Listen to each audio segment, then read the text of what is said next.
Final voter তালিকা বেরিয়ে গেছে। ফাইনাল ভোটার তালিকাতে যদি আপনাদের নামের পাশে ডিলিটেড লেখাটি দেখতে পারেন অথবা যদি বাতিল লেখাটি দেখতে পারেন, তাহলে সেক্ষেত্রে তখন আপনি কি করবেন? কারণ এমন অনেকে রয়েছেন যারা জীবিত ভোটার, অর্থাৎ যারা জীবিত রয়েছেন তারা তাদের নামের পাশে কিন্তু ডিলিটেড, অর্থাৎ তাদের নাম কিন্তু চূড়ান্ত তালিকা থেকে বাতিল করে দেওয়া হয়েছে। এই অবস্থায় যদি আপনি এখন কিছু না করেন, আপনি যদি চুপচাপ বসে থাকেন, তাহলে সেক্ষেত্রে কিন্তু আপনাদের নাম ভবিষ্যতে আপনি আর ফাইনাল ভোটার তালিকাতে তুলতে পারবেন না, অর্থাৎ ভবিষ্যতে ভোট দেওয়ার অধিকার থেকে আপনি সম্পূর্ণভাবে বঞ্চিত হয়ে যাবেন। তো সেক্ষেত্রে এখন তাহলে আপনাকে কি করতে হবে? দেখুন, আন্ডার এডুকেশনে থাকলে পরে কি করতে হবে সেটা আমরা এর পরের ভিডিওতে জানাবো। এই ভিডিওতে আমরা মেনলি জানাচ্ছি যে ডিলিটেড থাকলে পরে কি করতে হবে। তো ভিডিওটি শুরু করার পূর্বে একটা ছোট্ট রিকোয়েস্ট, ভিডিওটিকে অবশ্যই একটি লাইক করবেন। বন্ধুরা, আপনাদের একটি লাইকই আমাদের ভিডিওটিকে আরো 1000 জন মানুষের কাছে পৌঁছতে সাহায্য করে। এবং চ্যানেলে নতুন হয়ে থাকলে সাবস্ক্রাইব অবশ্যই করে পাশে থাকা বেল বাটনটিকে প্রেস করে অল নোটিফিকেশনটিকে বাজিয়ে দেবে। দেখুন, এসআইআর এর ফাইনাল লিস্ট বেরিয়ে গেছে 28শে ফেব্রুয়ারি। খসড়া এবং চূড়ান্ত তালিকা মিলে বাদ পড়েছে 63 লক্ষেরও বেশি নাম। বিচারাধীন রয়েছে 60 লক্ষেরও বেশি ভোট। বাদ গেছে 63 লক্ষ।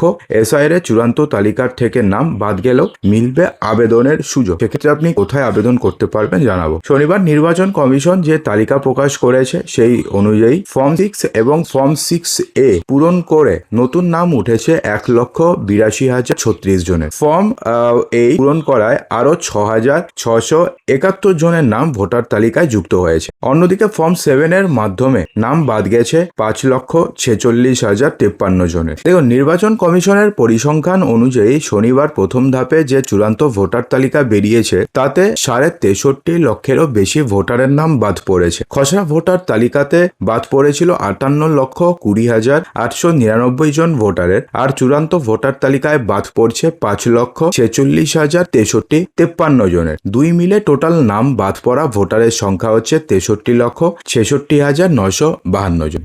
এবং এর মধ্যে যখন এই লিস্টটি প্রকাশ করছিল নির্বাচন কমিশন, তখন নির্বাচন কমিশন কিন্তু স্পষ্টভাবে জানিয়ে দিয়েছে যে এত বড় একটা প্রসেস করতে কিছু একটা ভুল হতেই পারে। তো সেক্ষেত্রে যদি এমনটা হয় যে কেউ জীবিত রয়েছেন অথচ তার নামে ডিলিটেড করা হয়েছে অথবা তার নাম বাতিল করে দেওয়া হয়েছে, তাহলে সেক্ষেত্রে তার জন্য থাকছে পরবর্তীকালে অ্যাপ্লাই করার সুযোগ। তো সেক্ষেত্রে তাহলে আপনি কোথায় অ্যাপ্লাই করতে পারবেন? দেখুন, ফার্স্ট ফেজে আপনাকে আপত্তি জানাতে হবে ডিইও স্টেজে, অর্থাৎ ডিস্ট্রিক্ট ইলেকট্রাল অফিসারের কাছে গিয়ে আপনাকে আবেদন জানাতে হবে। ডিইও নর্মালি কি হয়? নর্মালি কিন্তু আপনাদের জেলার ডিএমই হবে। তো সেক্ষেত্রে ফার্স্টে আপনাকে ডিএম অফিসে গিয়ে আপনাকে একটা লিখিত অভিযোগ জানাতে হবে ইলেকশন সেলে গিয়ে অবশ্যই, যে আমার নাম বা আমার সঠিক ভোটার বা সঠিকভাবে আমার সমস্ত ডকুমেন্টস দেওয়া সত্ত্বেও আমার নাম ফাইনাল ভোটার তালিকা থেকে বাদ পড়ে গেছে অথবা আমার নাম ডিলিট হয়ে গেছে। তো এবার আমি কি করব? তো সেখানে গিয়ে আপনি বললেন, তো বলার পরে আপনাকে একটা ফর্ম দেবে। সেই ফর্ম পূরণ করে আপনি অভিযোগ জানাবেন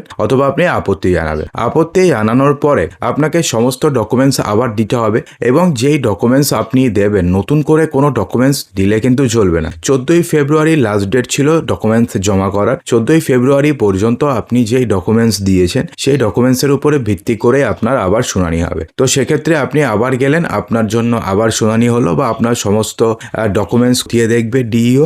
যদি ডিইও দেখে মনে হয় যে না, আপনি সমস্ত ডকুমেন্টস থাকা সত্ত্বেও আপনার নাম ডিলিট হয়ে গেছে অথবা বাতিল হয়ে গেছে, সেটা কমিশনের ভুল হতে পারে অথবা যে পিছনে যে অফিসার কাজ করছেন তার ভুল হতে পারে, সে চারই ভুল হতে পারে। তো সেক্ষেত্রে পরে যে সাপ্লিমেন্টারি তালিকা বেরোবে, তো সেই সাপ্লিমেন্টারি তালিকাতে আপনাদের নাম উঠে যাবে। তো সেক্ষেত্রে সাপ্লিমেন্টারি তালিকা কবে বেরোবে সেটা কিন্তু ক্লিয়ারলি কিছুই জানায়নি নির্বাচন কমিশন। তবে এতটুকুন জানিয়ে দিয়েছে যে মনোনয়নপত্র জমা হওয়ার আগে আপনাদের নাম তালিকাতে উঠে যাবে। তো সেক্ষেত্রে যদি এমনটা হয় যে ডিইও আপনাদের আবেদন খারিজ করে দিল, অর্থাৎ আপনি যে 13টি ডকুমেন্টস কমিশন নির্ধারিত রয়েছে সেই 13টি ডকুমেন্টসের মধ্যে কোনো ডকুমেন্টসে আপনি দেখাতেই পারেননি বা আপনি অন্য যেই কারণে আপনার নাম বাদ পড়ে গেছে সেই সপক্ষে আপনি কোনো যুক্তি দিতেই পারেননি, তাহলে সেক্ষেত্রে কি আপনাদের কি চান্স শেষ হয়ে গেল? আপনাদের জানাই আপনাদের তবুও আরও একটি চান্স রয়েছে এবং সেটা হচ্ছে সিইও দফতরের কাছে। অর্থাৎ সেক্ষেত্রে কলকাতায় গিয়ে আপনাকে সিইও দফতরে গিয়ে আবার একটা আবেদন জানাতে হবে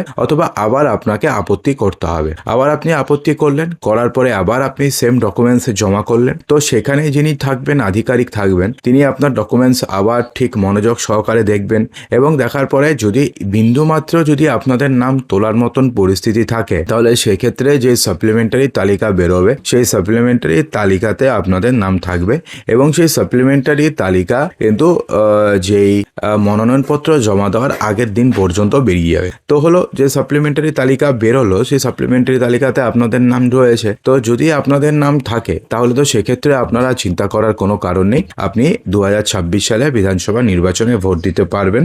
তো এবং আপনার আর কোনো সমস্যা রইল না। কিন্তু এখন ব্যাপারটি হচ্ছে, আপনি ধরুন ডিইওর কাছেও গেলেন এবং আপনি ধরুন সিইওর কাছে গেলেন, দু জায়গার থেকে আপনাকে রিটার্ন আসতে হলো, অর্থাৎ কেউ আপনাদের আবেদন গ্রহণ করলো না। অর্থাৎ ধরতে গেলে যে যেই ডকুমেন্টস নির্বাচন কমিশন চাইছে সেই ডকুমেন্টস ইদার আপনি দিতে পারছেন না, না হয় আপনি নিজেকে ভারতীয় নাগরিক হিসাবে প্রুফ করতে পারছেন না। দুটার মধ্যে যে কোনো একটা হলেই তো দু জায়গার থেকে আপনাদের আবেদন খারিজ হবে। যদি আপনাদের আবেদন খারিজ হয়ে যায় এই দু জায়গার থেকে, তাহলে সেক্ষেত্রে কিন্তু থার্ডে আপনাদের কাছে আর কোনো রাস্তা নেই। তাহলে সেক্ষেত্রে পরবর্তীকালে কি হবে, আপনাকে বাংলাদেশে পাঠিয়ে দেবে নাকি আপনার নাগরিকত্ব চলে যাবে, সেটা তো পরের ব্যাপার। কিন্তু আপাত দৃষ্টিতে যেটা মনে হচ্ছে যে যদি আপনি এই দুটো স্টেজে গিয়ে যদি আপনাকে রিটার্ন আসতে হয়, তাহলে সেক্ষেত্রে আপনি কিন্তু আর ফাইনাল ভোটার লিস্টে আর কোনোভাবেই থাকছেন না। ঠিক আছে, তো আন্ডার এডুকেশন থাকলে পরে কি করতে হবে সেটা এর পরের ভিডিওতে আপনাদের জানিয়ে দেবো। আপনি যদি জানতে চান যে আন্ডার এডুকেশন থাকলে পরে আপনাকে এক্স্যাক্টলি কি করতে হবে এবং আপনি কি 2026 সালে বিধানসভা নির্বাচনে ভোট দিতে পারবেন কিনা, যদি আপনি জানতে চান তাহলে ভিডিওর কমেন্ট বক্সে জানাবেন, এটা নিয়ে আমরা আরেকটা আলাদা ভিডিও আপনাদের করে দেবো। তো বন্ধুরা, অসংখ্য ধন্যবাদ ভিডিওটি সম্পূর্ণ দেখার জন্য।